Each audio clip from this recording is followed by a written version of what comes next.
Welcome to Heart Nurses, brought to you by the Preventive Cardiovascular Nurses Association. PCNA's mission is to promote nurses as leaders in cardiovascular disease prevention and management. I'd like to welcome our audience today to our conversation with Dr. Erin Michos, and I'd like to have her introduce herself to you. Great. So as you heard, I'm Dr. Erin Michos. I'm a cardiologist at Johns Hopkins University School of Medicine in Baltimore, Maryland, and I focus on preventive cardiology and women's health. I'm the Associate Director of Preventive Cardiology, and I'm the Director of Women's Cardiovascular Health Research. Well, we have a lot to discuss today. We're going to be actually talking first about guidelines and aspirin. So obviously, we've seen some changes in cardiovascular care and in antiplatelet and antithrombotic therapies in recent years. I'm wondering if you could talk to us a little bit about how guidelines have changed from endorsing aspirin in primary prevention, and what kind of patients might we see in our clinical settings that might be candidates for using aspirin for primary prevention of cardiovascular disease. Great. So, in this talk I gave at the PCNA meeting, I covered both antiplatelets for primary prevention, which means individuals that haven't had an event yet, we're trying to prevent that first event, and secondary prevention, so individuals who've either had a heart attack or a stroke or a stent or revascularization or a known coronary disease, and we're trying to prevent a second event. Now, for aspirin, it's still strongly indicated in secondary prevention, and we can talk a little bit more about some of the other antiplatelets we use in secondary prevention. But in primary prevention, there really has been this rise and fall, this evolution. So it started with the older trials in the 1970s and 1980s in primary prevention demonstrating a benefit of aspirin. But things were different back then. We weren't really using statin therapy in the 80s and 90s for primary prevention, and there was much more smoking, and blood pressure was less well controlled. And since that time, so based on those earlier trials, some of the earlier American Heart Association guidelines had given a strong recommendation, a class 1 recommendation for using aspirin in primary prevention for patients that were estimated to be at elevated risk, estimated to have more than a 10% risk of a coronary event in the next 10 years. But since that time, there's been more trials, and really 3 pivotal trials that came out in 2018. The ARRIVE trial, the ASCEND trial, and the ESPRIT trial. And really the trials ultimately showed that there was really more harm than benefit. In the ARRIVE and the ESPRIT trial, there was no reduction in major cardiovascular events, but there was increased risk in bleeding. The ASCEND trial, which was enrolled persons with diabetes, there was a slight benefit in reducing vascular events, but this was really overshadowed by significant increased risk of bleeding. And so since that, there's been a change in guidelines. I was a co-author on the 2019 AHA/ACC primary prevention guidelines, and we gave the recommendation for aspirin and primary prevention a 2B recommendation. So this is a downgrade from that 1A. So what does 2B mean? It means really for most healthy adults, no, we wouldn't use aspirin in primary prevention, but that aspirin could be used selectively, may be considered in individuals who were estimated to be at elevated risk of a vascular event, but are at low risk for bleeding, who are ages 40 to 70. So who might those people be? Well, it may be someone who has significant subclinical disease, like a coronary calcium score above 100, or they have elevations in their lipids that are not well controlled, or elevated lipoprotein A. Maybe they're current smokers. Maybe they have strong family history. So you can use that selectively in some people as long as they're not at increased risk of bleeding. And then we gave a class 3 recommendation, which means don't use in adults over the age of 70. That's because the ESPRIT trial, which enrolled adults over the age of 70, showed no benefit in vascular events, and there was more bleeding and even more death. The mortality was higher in the aspirin arm, so we don't recommend it above age 70 or anybody at increased risk for bleeding.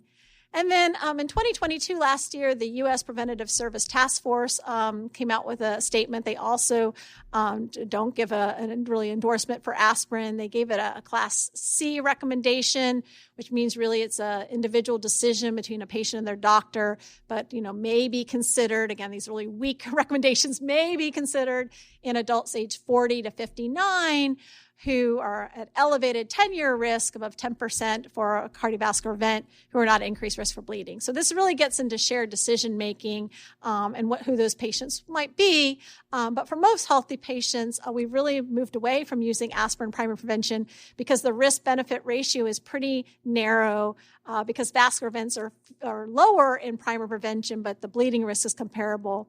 But again, sometimes patients heard this news and they stopped aspirin when they really were a secondary prevention patient. So this does not apply to patients who've had a prior heart attack or a stent or bypass surgery. Aspirin is still recommended in the secondary prevention population. So having that shared decision-making conversation with your patient for primary prevention in some cases may be appropriate, but what I'm hearing loud and clear is aspirin is no longer, thanks to the guidelines updates, used for primary prevention in most of our patients.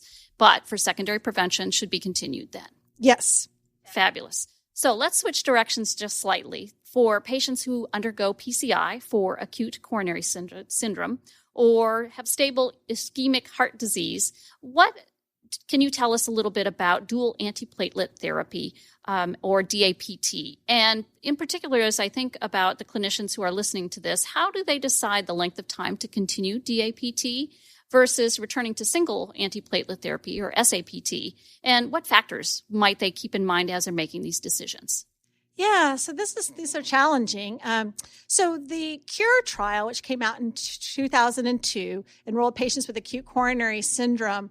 And back then in 2002, actually only a third got a stent. So this is acute coronary syndrome with or without a stent, and compared clopidogrel plus aspirin, what we call dual antiplatelet therapy, versus aspirin alone, and showed significant benefit reduction in cardiovascular events.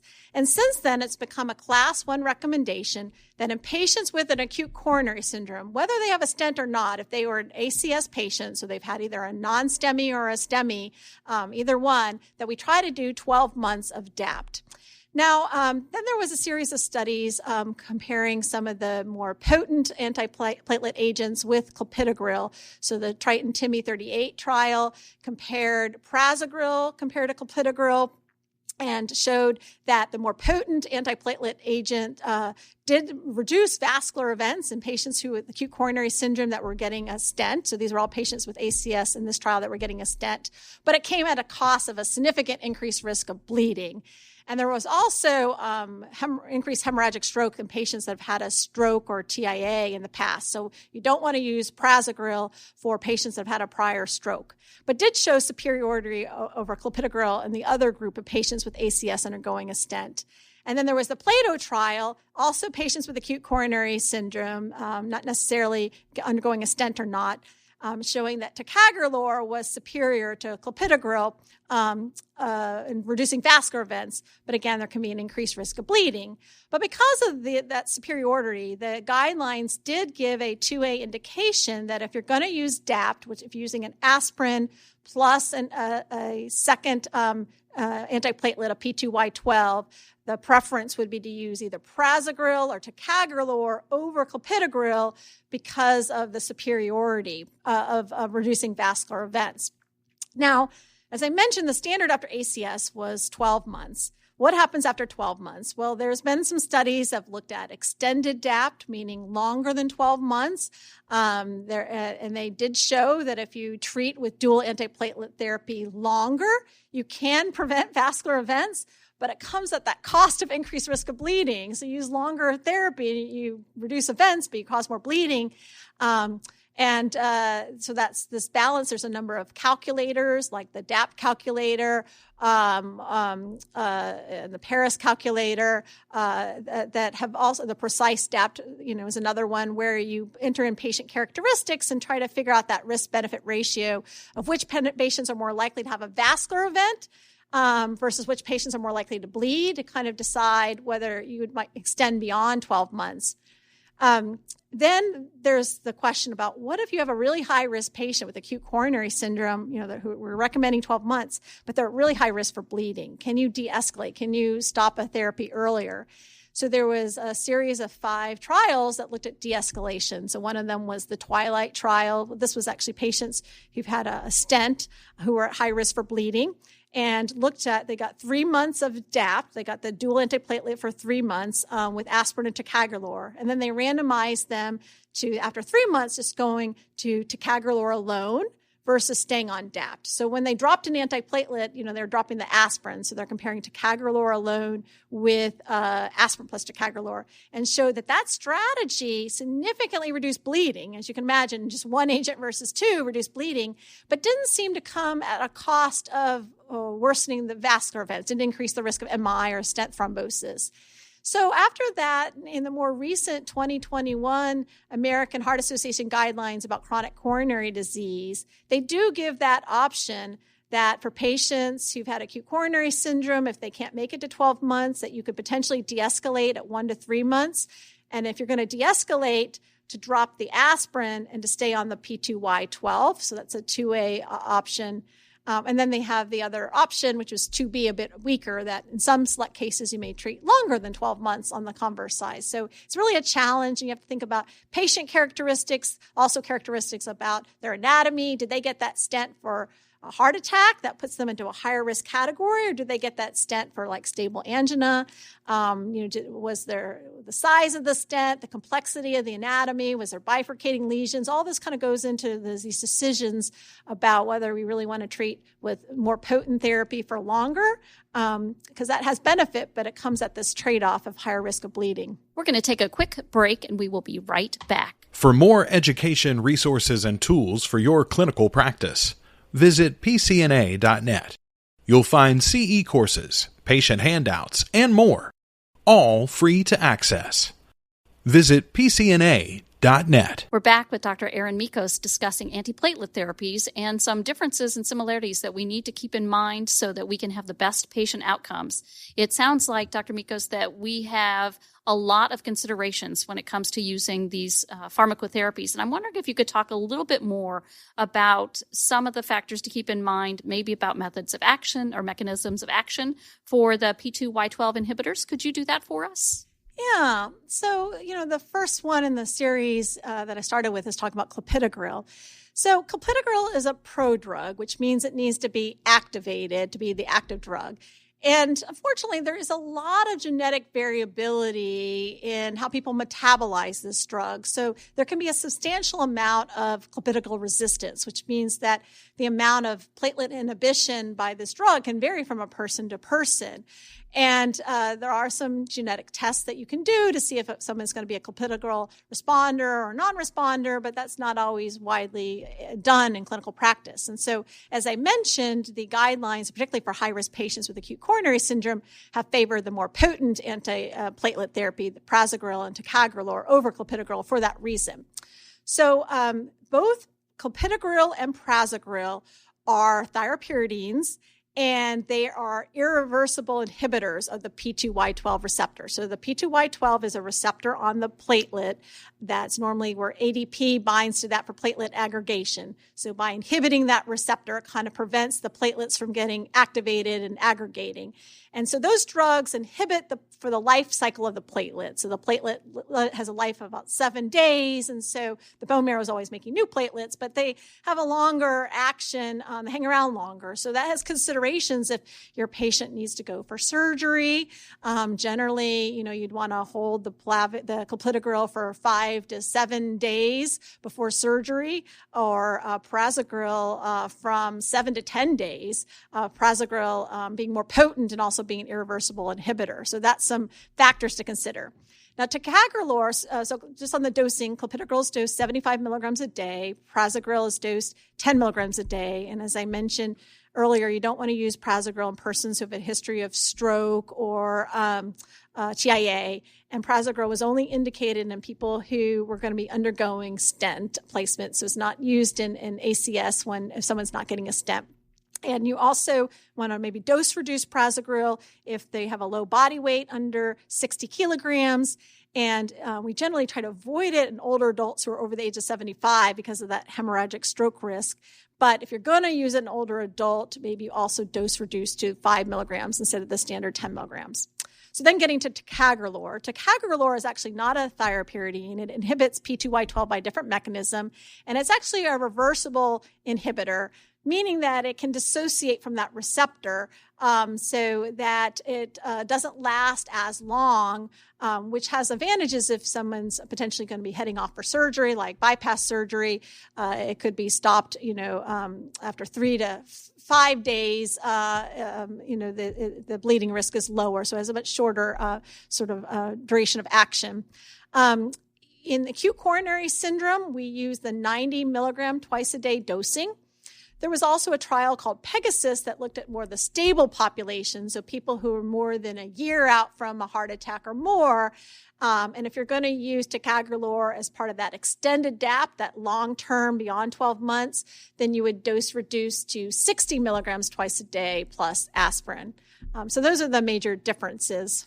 Yeah, so in terms of patients that may need elective procedures, if they have had a recent stent, particularly with acute coronary syndrome, we really don't want to stop the antiplatelet therapy if we can't, unless it's absolutely an emergency. So we really try to delay any elective surgery until we can get to a patient at least 12 months of DAP therapy if they got it for acute coronary syndrome, or at least 6 months if they got a stent for stable ischemic heart disease, because the stents need time to re-endothelialize over. And so the more recent the stent is, there are more risks for stent thrombosis, acute stent thrombosis, or even subacute stent thrombosis. So any patient taking an antiplatelet agent or an anticoagulant, they really need to discuss with their cardiologist about when they can come off of it and for the timing and the safety of it. Could you tell us just a little bit more about the COMPASS study and how that affects our treatment of patients with CAD and PAD? Yeah, so the COMPASS trial was another secondary prevention trial, 27,000 individuals who had coronary disease or peripheral arterial disease. They had vascular disease. And it looked at a strategy of using aspirin alone, for secondary prevention, versus using aspirin and a low-dose anticoagulant, so rivaroxaban, 2.5 milligrams twice a day. Again, this is a much lower dose than you might be familiar with using rivaroxaban when we use it to treat AFib or treat venous thromboembolism. So this is a low dose. They also had a third arm, which looked at rivaroxaban alone. So what we saw was that if you use this, more potent strategy of using an antiplatelet, aspirin, with a low-dose anticoagulant, so kind of getting at it two ways by inhibiting the platelets and also the thrombotic system, significantly reduced vascular events compared to aspirin alone, but it came, of course, at this cost of increased risk of bleeding, that we can never get away, that when we use more intensive therapy, we can prevent more vascular events, but it increases the risk of bleeding. But one thing, I'm looking at the subgroup, there was over 7,000 patients in COMPASS that had peripheral arterial disease. And so not only did the strategy of aspirin plus low-dose rivaroxaban reduce major adverse cardiovascular events, there was also a significant reduction, more than 40% in reduction in major adverse limb events like revascularization or amputation in these patients with PAD. So when we're thinking about, which patients we might want to do this strategy, to use aspirin plus a low-dose anticoagulant, rivaroxaban, I sort of be thinking about my patients who are at the very highest risk, the polyvascular disease patients that have vascular disease in more than one territory, in their coronaries and peripheral arterial disease. And I sometimes think about that strategy, that more intensive strategy in those types of patients. Great information. I have a specialized population I'd like us to discuss, and that's individuals that have AFib. And for those patients that have PCI with stent who also have AFib, what's the current approach to managing that antiplatelet therapy with also their antithrombotic therapy? Yeah, so this gets to be really challenging. So, we need the antiplatelet. Typically, historically, it was always DAPT, aspirin plus a P2Y12 for those that have had a recent stent. And then they needed the anticoagulant for their AFib. And so historically, we used to do something called triple therapy. So they would have the anticoagulant, either a DOAC, a direct oral anticoagulant, or warfarin, and they would have their two antiplatelet drugs. And of course, the bleeding risk was really high. And then there was a series of studies, 4 different trials that looked at dual therapy as opposed to triple therapy. And when I mean dual therapy, I'm not talking about DAPT. I'm talking about one antiplatelet agent and one anticoagulant in this population. And these trials showed that using dual therapy as opposed to triple therapy, substantially reduces bleeding risk, as you might imagine, and didn't seem to significantly increase the risk of stent thrombosis or an MI. So the current recommendations from the 2021 AHA guidelines about treating chronic coronary disease is that if somebody gets a stent and they have AFib, to try to do triple therapy, with DAPT plus an anticoagulant for 1 to 4 weeks. So you still want at least a little bit of triple therapy. But after 1 to 4 weeks, to drop one of the antiplatelet agents, and they recommend dropping the aspirin. So when you're using dual therapy, to use a P2Y12, like prasugrel or ticagrelor, with the anticoagulant. And then for the anticoagulant, they really recommend, whenever possible, to really use the DOACs, the direct oral anticoagulants, over warfarin, because the direct oral anticoagulants have much lower bleeding risk. And so that's really become the standard of care after a very brief period of triple therapy to really move to dual therapy in these patients. Erin, you have given us so much to think about when it comes to treating these patients with these different pharmacotherapies. Is there anything else that you would like to add that I've neglected to ask? No, it's just that this can be a challenging conundrum in clinical practice. We know that the more intense we do with antiplatelet therapy and adding anticoagulants, we can reduce some residual risk for vascular events, but this comes at an increased cost of bleeding. So it's really striking a balance and trying to figure out which patients are at greater risk for having a thrombotic event versus at greater risk for a bleeding event. And this is part of shared decision-making, and it has to be individualized for each patient based on their risk profile. Thank you so very much for being here today. This is your host, Geraldine Warfield, and we will see you next time. Thank you for listening to Heart Nurses. We invite you to visit pcna.net for clinical resources, continuing education, and much more.